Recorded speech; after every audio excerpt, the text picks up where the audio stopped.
1 مہینہ تک حضرت عبد الرحمن زندہ رہے اور اس کے بعد پھر انتقال ہوا.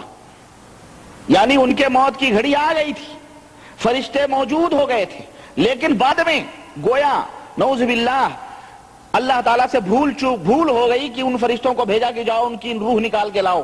پھر بعد میں اللہ تعالیٰ نے کہا نہیں ابھی ایک مہینہ باقی ہے، سمجھو ان کی قسمت میں 1 مہینہ زندہ رہنا باقی ہے. وہ واحد، وہ یکتا اور بے مثل، وہ ذات خداوندی اللہ وحدہ لا شریک کی، وہ ذات جس کی کوئی مثال نہیں ہے.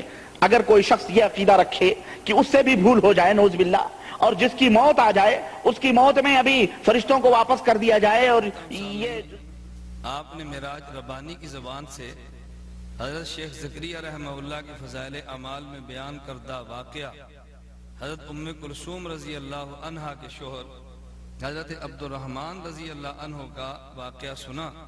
پھر اس واقعہ پر آپ نے تبصرہ بھی سنا. اس شخص کی آپ جہالت اور خیانت کا مظاہرہ فرمائیں. حضرت شیخ زکریا رحمہ اللہ نے جو واقعہ نقل کیا، یہ حضرت شیخ زکریا رحمہ اللہ کا واقعہ کوئی من گھڑت اور موضوع تو نہیں ہے. حضرت شیخ زکریا رحمہ اللہ کے اس واقعے کو نقل کرنے پر اس نے تبصرہ اپنی طرف سے یہ کر دیا کہ جی اللہ کے علم میں نہیں تھا، اللہ بھول گئے، اللہ کو پتہ نہیں تھا، پہلے یہ فرشتے بھیجے پھر یہ فرشتے بھیجے. میں اس جاہل شخص سے یہ پوچھتا ہوں کہ حضرت شیخ زکریا رحمہ اللہ نے جو واقعہ نقل کیا، نیچے حاشیے میں اس کا حوالہ در منصور حضرت شیخ زکریا رحمہ اللہ کسی کتاب میں موجود ہے. اب یہ اعتراض تمہیں فضائل اعمال پر کرنے کی بجائے در منصور پر کرنا چاہیے تھا کہ جس کتاب کے اندر یہ واقعہ موجود ہے. تو در منصور پر تبصرہ کرنے کی بجائے حضرت شیخ زکریا کے فضائل اعمال پر تبصرہ کرنا اس بات کی دلیل ہے کہ یہ شخص حضرت شیخ زکریا رحمہ اللہ سے بغض تو رکھتا ہے، اصل کتاب اور اصل واقعے سے اس کو کوئی غرض نہیں ہے. کیوں؟ یہ تو بڑی موٹی سی بات ہے اور بڑی آسان سی بات ہے، ہر عام آدمی معمولی عقل رکھنے والا بھی سمجھ سکتا ہے. اگر عربی کتاب کے اندر واقعہ موجود ہو، اس کتاب کو اردو کتاب میں نقل اس واقعے کر دیا جائے، تو اردو کتاب پر اعتراض کرنا اور جس کتاب سے واقعے کو نقل کی اور اس پر اعتراض نہ کرنا، یہ کتنی بڑی خیانت اور بددیانتی ہے. تمہیں یہ کہنا چاہیے تھا کہ در منصور میں غلط ہے، اس کی سند غلط ہے، یہ واقعہ ثابت نہیں ہے. لیکن اس قسم کی کوئی بحث معراج ربانی جیسے خائن اور بددیانت شخص نے نہیں کی، بلکہ اپنی طرف سے حاشیہ چڑھا کر کہہ دیا اللہ بھول گئے ہوں گے، اللہ کے علم میں نہیں تھا، اللہ کو پتہ نہیں تھا، اللہ بے مثال ہے. کون شخص ہے جو اللہ کو بے مثال، اللہ کو وحدہ لا شریک اور اللہ کی ذات کو عالم الغیب اور اللہ کی ذات کو قادر مطلق نہیں مانتا؟ کوئی شخص مسلمان ہو کر اللہ رب العزت کی ذات کے بارے میں ان نظریات کا انکار نہیں کر سکتا جو اللہ کی ذات کے بارے میں صحیح نظریات موجود ہیں.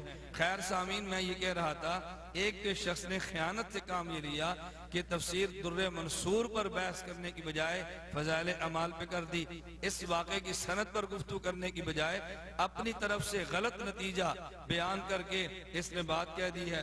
اور یہی شخص تھا معراج ربانی. میں اس سے پوچھتا ہوں، اگر حضرت شیخ زکریا نبر اللہ مرقدہ ایک واقعہ در منصور سے نقل کریں تو تمہارے یہاں قابل اعتراض ہے، تو اگر نواب صدیق حسن خان اپنی کتاب الداء والدواء میں یہ واقعہ نقل کتاب الداء والدواء میں واقعہ نقل کریں اور صرف عام فرشتوں کا نہیں بلکہ ملک الموت کا نام لے کر واقعہ نقل کریں تو اس پر جناب کو اعتراض کیوں نہیں ہوا؟ حضرت شیخ زکریا رحمہ اللہ نے تو تفسیر در منصور سے نقل کیا اور 2 فرشتوں کا تذکرہ کیا، لیکن یہاں پہ اس میں نواب صدیق حسن نے جو واقعہ بیان کیا اس کا عنوان یہ قائم کیا براءت من النار. آپ قارئین اپنی آنکھوں سے ملاحظہ فرمائیں، سرخی قائم کی ہے براءت من النار. اس سرخی کو قائم کرنے کے بعد یہ عنوان دے کر نواب صدیق حسن خان نے جو واقعہ بیان کیا، آپ اس واقعے کو سنیں. کہتے ہیں بعض صلحاء کو مرض سخت ہوا، بے ہوشی ہو گئی، ملک الموت کو اس حالت میں دیکھا، کہا میں تیرے لیے براءت نار سے لکھ دوں؟ کہا ہاں. ایک ورق پر لکھایا استغفر اللہ استغفر اللہ. سارا کاغذ ظاہراً اور باطن اسی سے مملو تھا، یعنی بھرا ہوا تھا. کہا ھذا براءۃ من النار، مریض اس مرض سے اچھا ہو گیا اور مدت تک زندہ رہا، وہ برقع نزدیک اس کے تھا۔ اب حضرت شیخ زکریا رحمہ اللہ نے واقعہ نقل کیا در منصور سے، اور یہاں جو واقعہ نواب صدیق حسن نے نقل کیا ملک الموت کا تذکرہ بھی اس میں موجود ہے۔ اس واقعے کو تو کسی تفسیر کی کتاب سے یا کسی حدیث صحیح کی کتاب سے تو نقل نہیں کیا گیا۔ ممکن ہے کوئی شخص یہ کہہ دے کہ یہ تو نواب صدیق صاحب کی کتاب نہیں۔ قارئین آپ دیکھیں معاصر صدیقی جو نواب صدیق حسن مرحوم کے صاحبزادے نے ان کے حالات زندگی پر کتاب تحریر کی ہے، اس کے آخر میں نواب صدیق مرحوم کی کتب کی فہرست دی ہے، ان میں 29 نمبر پہ جس کتاب کا تذکرہ کیا اس کا نام ہے الداء والدواء، کہ یہ نواب صدیق حسن مرحوم کی اپنی کتاب ہے۔ یہ کوئی میں نے اپنی طرف سے کسی کتاب کا ایسی کتاب کا حوالہ نقل نہیں کیا کہ جو کتاب نواب صدیق حسن مرحوم کی نہ ہو۔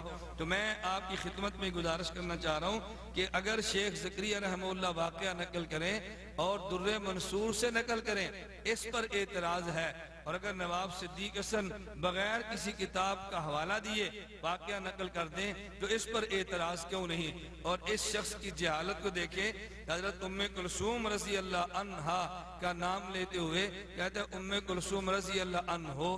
اب بھائی ام کلثوم تو عورت ہیں، صحابیہ ہیں رضی اللہ عنہا، تو بلکہ مرد کے لیے رضی اللہ عنہ کہتے ہیں اور عورت کے لیے رضی اللہ تعالی عنہا کہتے ہیں۔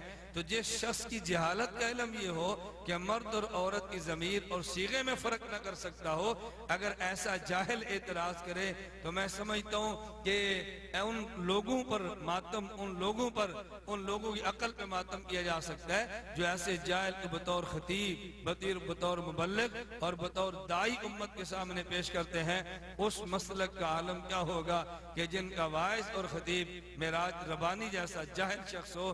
اللہ اس کی شرور سے امت مسلمہ کو محفوظ فرمائے۔ صفحہ 484 ہے، یہی فضائل اعمال ہے۔ کہتے ہیں ہمارے ابو یزید قرطبی فرماتے ہیں جو 70,000 مرتبہ لا الہ الا اللہ پڑھ لے وہ جہنم سے بچ جاتا ہے۔ ہمارے پاس ایک نوجوان رہتا تھا جس کے بارے میں مشہور تھا کہ یہ نوجوان اس کو جنت اور جہنم کی اطلاع ہو جاتی ہے، کشف ہو جاتا ہے، غیب کی خبر ہو جاتی ہے۔ یہ بیٹا گنگوں میں ہوتا ہے، یہ بیٹا تھانہ بھون میں ہوتا ہے، اور اس کو بیٹھے بیٹھے پتہ لگ جاتا ہے جنت میں کیا ہو رہا ہے، جہنم میں کیا ہو رہا ہے۔ ایک دن بیٹھے روٹی کھا رہے، کھاتے کھاتے چیخ مار کے رونے لگ گیا۔ ہم نے کہا روتا کیوں ہے؟ کہا چچا ماں میری جہنم میں چل رہی ہے۔ ابو یزید کہتے ہیں میں نے دل ہی دل میں لا الہ الا اللہ 70,000 مرتبہ پڑھا ہوا اس کی ماں کو بلٹی کر دیا، بلٹی چھوٹ بھی گئی، بائی پاس ہو گئی۔ جو ہی بلٹی کی میں نے دل میں بخشا، اللہ کے علاوہ کوئی نہیں جانتا اس بخشنے کو۔ ہنسنے لگ گیا، کہا بابا پیر صاحب ماں کو جہنم سے نکال کے جنت میں بھیجا جا رہا ہے۔ یہ علم غیب جو تمہارے اس چھوکرے کو تھا، یہ علم غیب رسول اللہ کے صحابہ کو نہ تھا۔ ایک صحابی کو تیر لگا گر گئے، ساتھیوں نے کہا اس کو جنت مبارک ہو۔ آقا نے کہا تم جنت کی بات کرتے ہو، اس نے خیبر کے مال غنیمت میں سے جو 2 چادریں اٹھائی تھی، اللہ دکھا رہا ہے وہ چادریں آگ بن کے اس کو لپیٹ چکی ہیں۔ یہ علم غیب کے جنت میں کیا ہو رہا ہے، جہنم میں کیا ہو رہا ہے، یہ اللہ کے علم میں ہے۔ اللہ چاہتا ہے اپنے نبی کو دکھا دیتا ہے، یہ غیب کی خبریں پیر کہ شیخ ابو یزید قرطبی فرماتے ہیں کہ میں نے یہ سنا کہ جو شخص، میں نے یہ سنا، کس سے سنا اس نے؟ کس سے سنا اس نے؟ میں نے سنا، کسی شیطان نے اس کو سنایا، اور کون سنائے گا؟ اللہ رسول نے تو سنایا نہیں۔ اگر انہوں نے سنایا ہوتا تو قرآن و حدیث میں موجود ہے۔ کہہ رہا میں نے سنا کہ جو شخص 70,000 مرتبہ لا الہ الا اللہ پڑھے اس کو دوزخ کی آگ سے نجات ملے۔ یہ واقعہ کس نے اس کو بتلایا؟ بہرحال کسی نے بھی سنایا ہو۔ میں نے یہ خبر سن کر ایک نصاب یعنی 70,000 کی تعداد اپنی بیوی کے لیے بھی پڑھا۔ ایک نصاب یعنی 70,000 کی تعداد اپنی بیوی کے لیے بھی پڑھا، اور کئی نصاب خود اپنے لیے پڑھ کر ذخیرے آخرت بنایا۔ یعنی ایک دفعہ نہیں اپنے لیے کئی نصاب مقرر کر کے 70 ہزار مرتبہ پڑھ کے جمع کر لیا، اور اپنی بیوی کے لیے بھی ایک نصاب پڑھا میں نے۔ ہمارے پاس ایک نوجوان رہتا تھا جس کے متعلق یہ مشہور تھا کہ یہ صاحب کشف ہے، جنت دوزخ کا بھی اس کو